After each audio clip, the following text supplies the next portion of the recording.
Hello and welcome to this tutorial where we'll be looking at rendering out compositing passes and channels from Renderman Studio 4.0 and Maya 2013.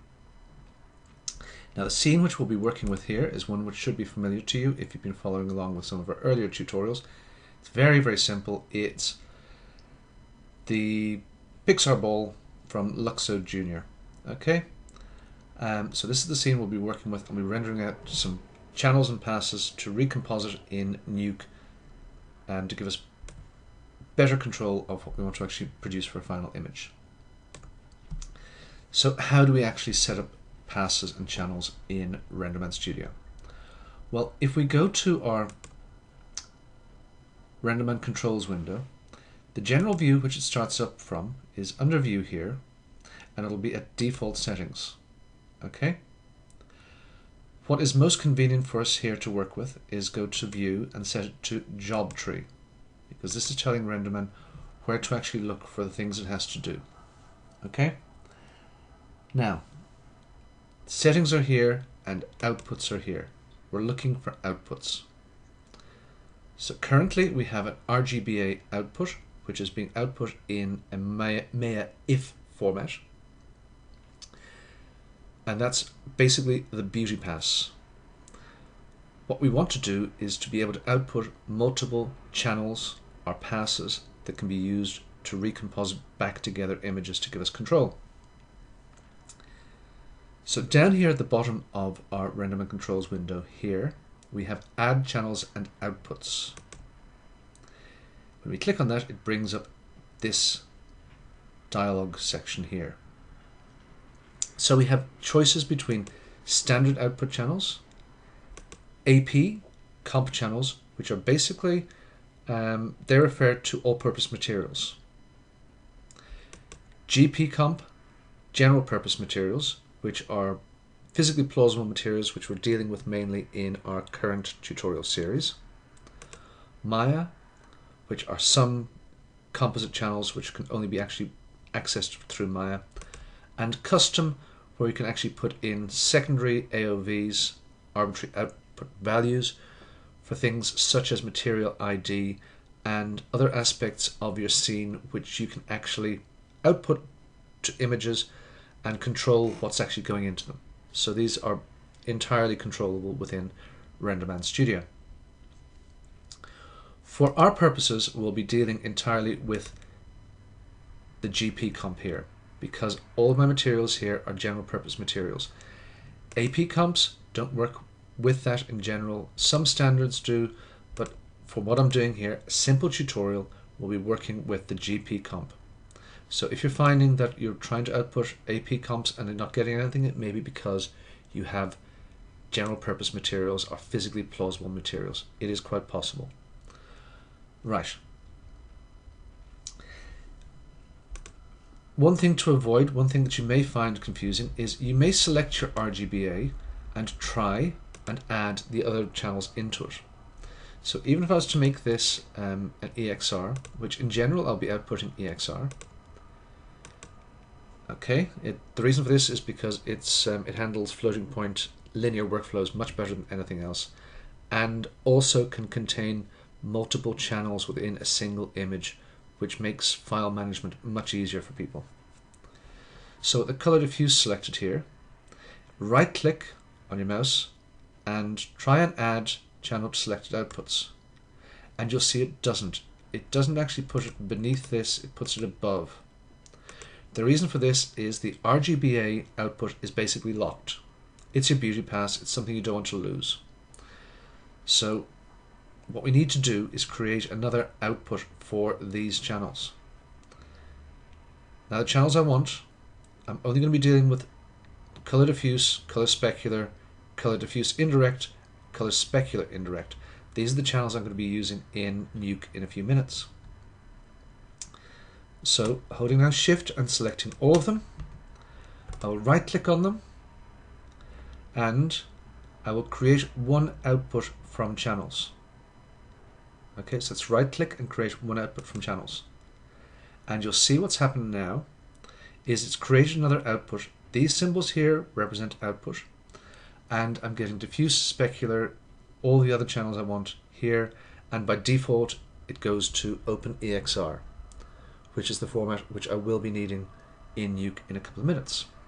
Right, let's just see how this renders straight off the bat. So let's go to it, and let's open up our it window, and we'll see this was our beauty pass that we did just when we opened the scene, and this is our second beauty pass, but we also get, let me just move this down slightly, the diffuse, specular, diffuse indirect, and specular indirect are rendering out for us here as well.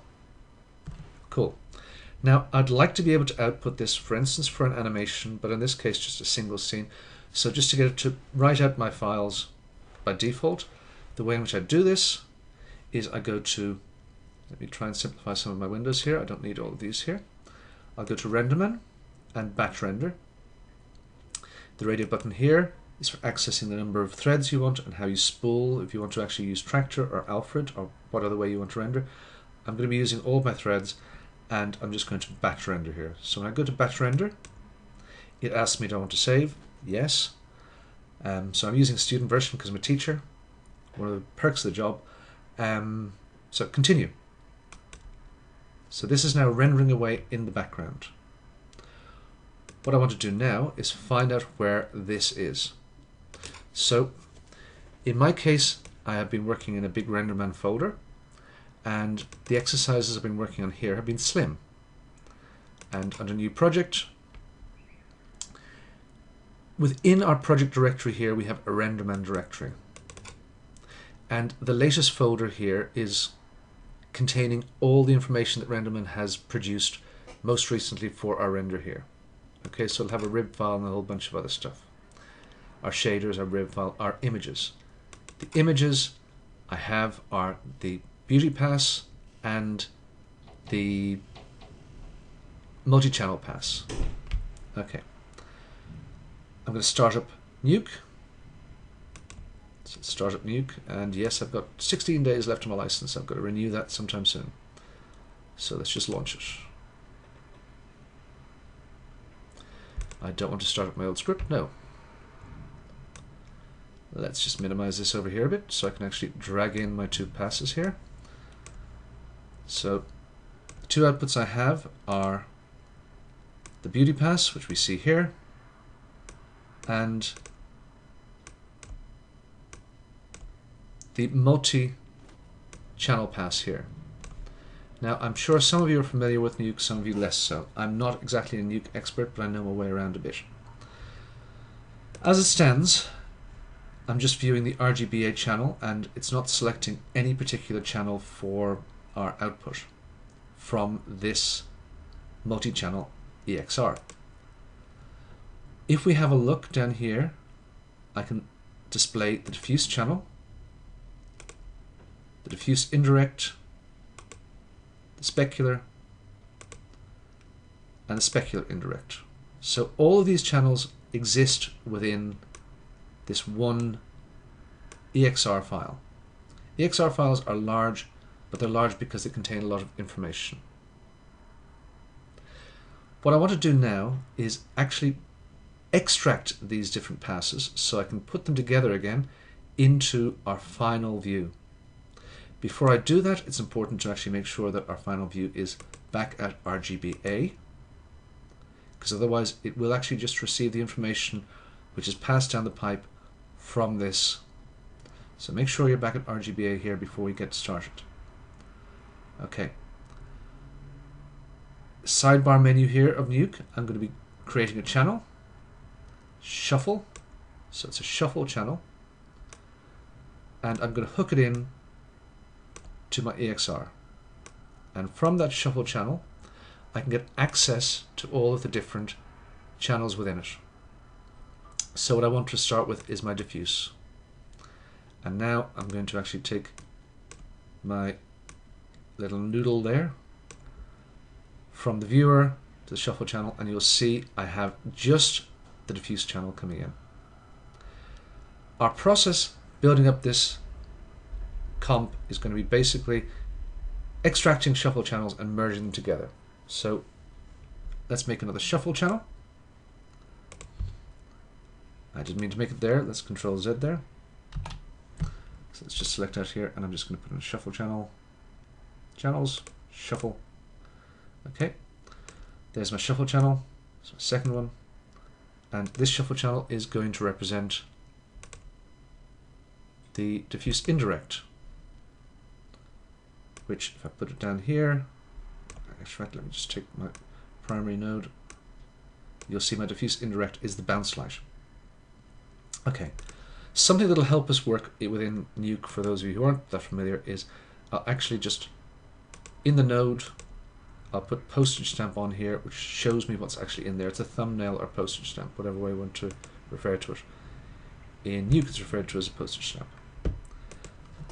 I now want to merge these two together, so I'm going to type in M for merge. We can access all these things from other systems over here as well, but in my case I'm not that fussed about it. The way I remember the way in which to work is B is for background, so this is my B input, and it's going to go into my background, which is the primary source of information, and A goes into my bounce light.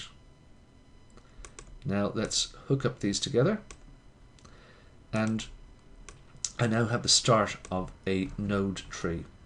If I hold down D, you'll see what's happening here is it's actually turning off and on that bounce light. Okay, my apologies to anybody who's a professional compositor. My compositing is a little bit untidy. I'll tidy things up slightly by holding down Control, and it allows me to actually move some of these things here around. But still, I will get untidy, I guarantee you. Right, let's get some more shuffle nodes in here. Let's put another shuffle in. So let's put in another shuffle node.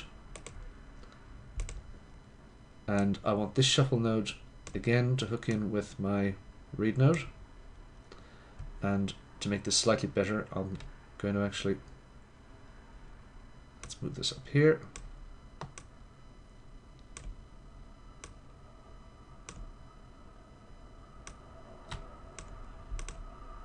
Let's just move this down here. Okay, let's just try to keep things tidy. The channel I want from this is specular, and I'm going to put postage stamp on here so I see it. So that's my specular, little highlight I've got on here. Now what I'm going to do is zoom out slightly more. I'm going to put in another merge node down here. So let's just put in a, select it and type in M. It'll put another merge node in. But actually I have to select A for that input, which I don't want. I want that to be my B input. So B is the pipeline that's going from the background. A is the pipeline that I'm putting on top, is the way I think of it. Okay, so you can see now I have the highlight, no highlight. Now I'm accepting the merge nodes as they are at the moment, which are just what I'm working with over. Not necessarily the way in which you want to work in general. The operation you may choose maybe plus, maybe different ways of actually compositing things together. They're subtle, but they do make a difference. Okay, and now we have one more level to work on this, and we're almost done. So let's make another shuffle node, another shuffle node. Let's put it in there. I did not want it there. Control Z keeps on doing that for me. Don't know why. Control Z. So I just want another shuffle node in here. In general, shuffle node. Okay, let's hook it in, bring it down to here, and hold down my control button. I'm sure there are other people who are much better at putting these pipes together.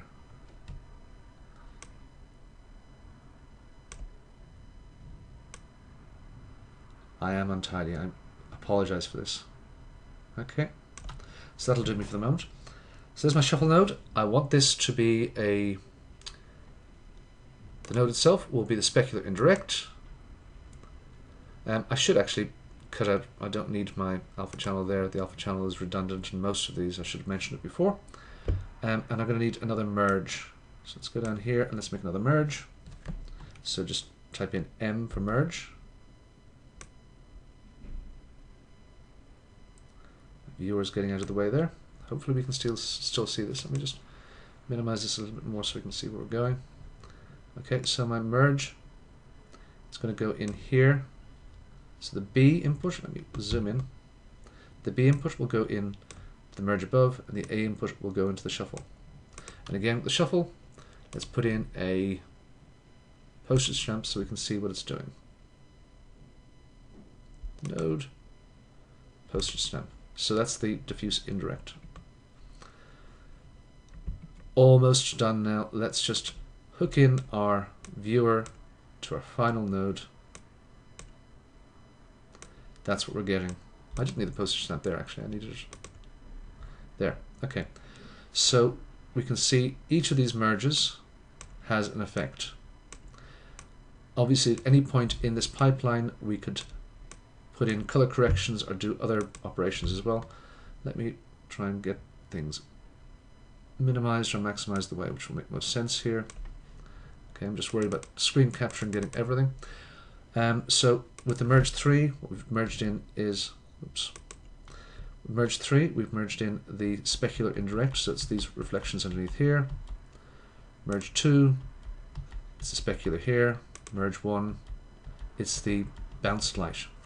So very, very simply, this is a method for compositing together an image from channels which have been extracted from a Renderman imaged or rendered scene. Thanks very much for your time. There's lots more to do with compositing and passes, which hopefully I'll get to in the near future. Thanks again for your time, and I hope you've enjoyed.